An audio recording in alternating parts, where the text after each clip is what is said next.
Olá, tudo bom? Deus abençoe a sua vida em nome de Jesus. Nesse momento de férias, de descanso, a gente reflete mais sobre algumas coisas, encontra algumas pessoas e ainda há pouco, eu estou aqui em Caldas Novas e um amigo meu, pastor, também está aqui, está indo embora daqui a pouco. A gente parou um pouquinho para conversar ali na piscina e a gente estava conversando sobre algo que aconteceu e ele me trouxe uma revelação poderosa. O amado Joseni, que sempre prega aí em nossa igreja em Juazeiro do Norte, né?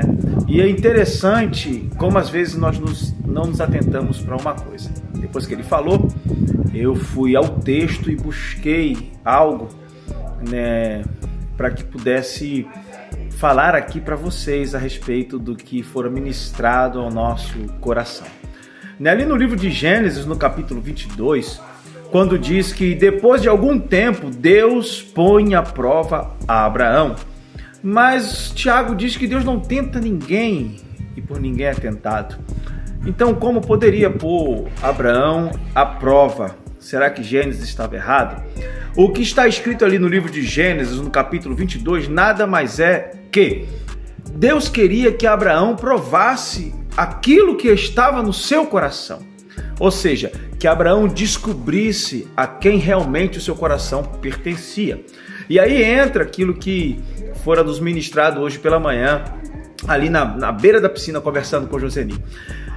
Abraão foi um dos homens que mais estabeleceu altares, porém seus altares foram estabelecidos até que Isaac viesse a ter nascido. Após isso, Abraão não estabelece mais altar.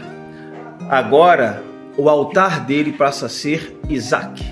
Agora, o altar dele passa a ser o seu filho. Era como se Deus estivesse...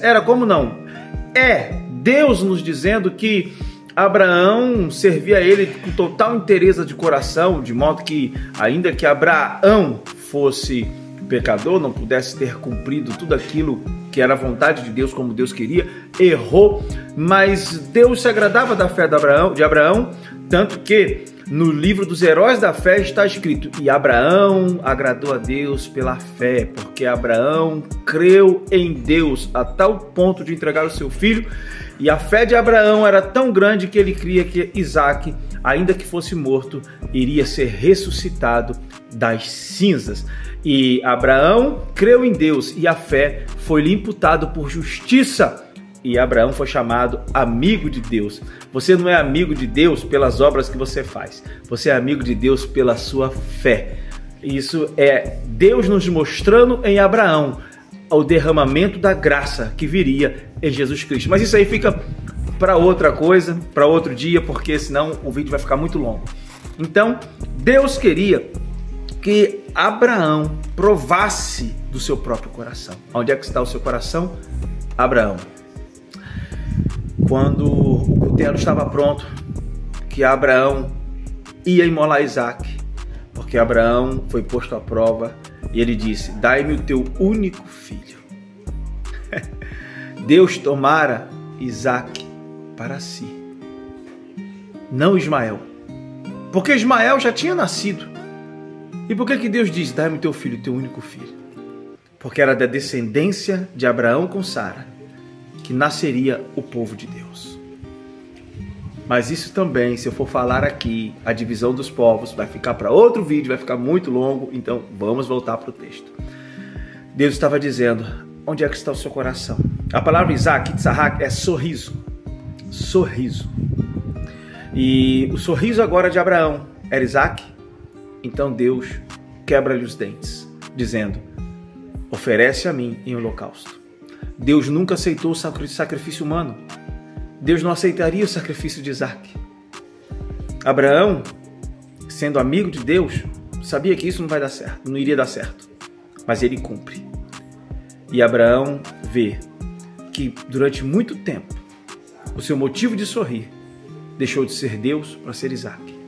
E agora, aquilo que estava adormecido no seu coração começa a ressuscitar novamente. E Abraão começa a ser íntimo e amigo de Deus. Ele não é chamado amigo de Deus até que isso aconteça.